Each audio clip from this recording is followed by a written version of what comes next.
Today, we're talking about the 10,000 hour rule popularized by Malcolm Gladwell in his book Outliers. The idea that you need to do something for about 10,000 hours before you become an expert or before you become very, very proficient. You can charge lots of money to do this particular craft, and you are better than most other people at it, especially beginners. And really quick math on this. You might wonder, well, how long does it take you to do 10,000 hours? Well, if you do 3 hours a day at something, for example, chess, 3 hours of chess every day for 3,333 days, you would get up to right around 10,000, which is about 9 years. So it takes you 9 years to really master a craft. So let's see what they have to say here. Here's an interview on CNN. And you talk about the 10,000 hour rule, that it's not just a matter of, well, this person's a genius, this person has an amazing ability. It is actual practice and hard work.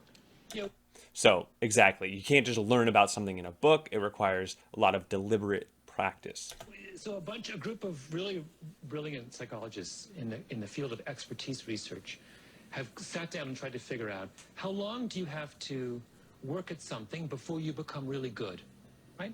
And the answer doctors, seems to be, things it's like that. an extraordinarily consistent answer in an incredible number of fields, and that is you need to have practice, to have apprenticed for 10,000 hours before you get good. So every great classical composer, without exception, composes for at least 10 years before they write their masterwork.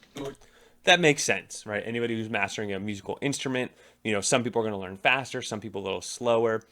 There are some counter arguments to this, though, that some people might be naturally gifted. But he tries to argue them. Let's see what else he says. Mozart, 10. Mozart is composing at 11, but he's composing garbage at 11. I mean, he doesn't produce something great until he's 22 or 23. Concerto number 9, I think, 271.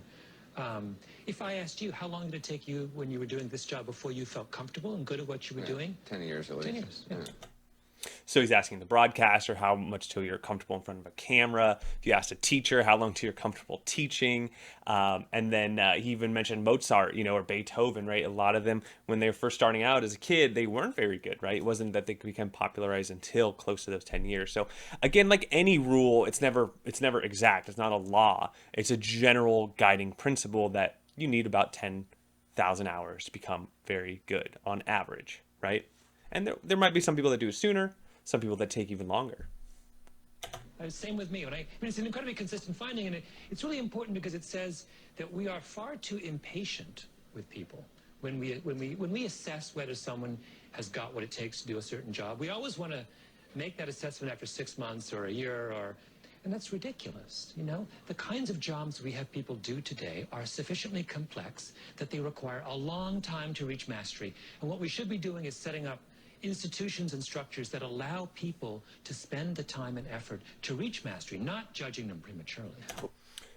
Yeah, it's an interesting idea, right? We get performance reviews in businesses and things, after 3 months or 6 months and things of that sort. And our economy, if you really look at it, we are training people to become very specialized at just certain tasks.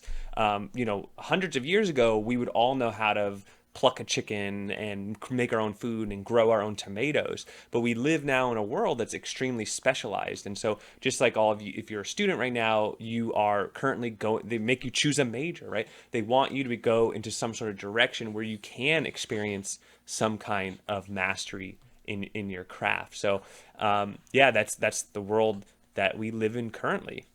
What is the takeaway? What's the lesson for people who want to be more successful? I mean, what is... In some ways, it's good news that they don't have to be geniuses. Yeah, although I'm very anxious that this book not be seen as a self-help book, but be seen as a kind of community help book. Because lots of the things, what I really want people to do is start thinking about how can we as a society build institutions that provide opportunities to work hard. It's a fascinating book, Outliers. Malcolm, thanks. I really like that last point, and I've read his book, and one of the ideas there is like Bill Gates or another tech entrepreneur. He studied them, and they had early access to a computer at a specific school, and the school just happened to get some sort of contract with one of the early IBMs or one of the early computers. And so the fact that their school had the actual machinery at the school where the kids can play with it and learn it and touch it and feel it and fail and mess it up and fix it. That experience gave them a huge leap, a huge advantage over some other student who might only be reading about it in a book or learning from somebody else by speaking versus being able to do it. So his last point here is, a lot of these, you need the instrument if you want to become a famous musician. You need the right resources to a great teacher. So it's not just the time; it's the time deliberate practice. I think is what he's also alluding at. That having the opportunity to have the resources, whether that be the physical goods or the knowledge, to excel at what it is you're trying to do. So yeah, it's an interesting thing. I in general agree with the 10,000 hour rule if you want to become an expert. Now, can you become proficient enough at something to do it? Yes, like look at driving, right? We all, if you're in the US, you could get a driver's license with only, so many. I don't even think you require any driving, right? You would think you would, but you get to a point where you're hopefully good enough and safe enough. So I pass the question on to you. What do you think about this? And great book, by the way, if you ever want to consider reading it.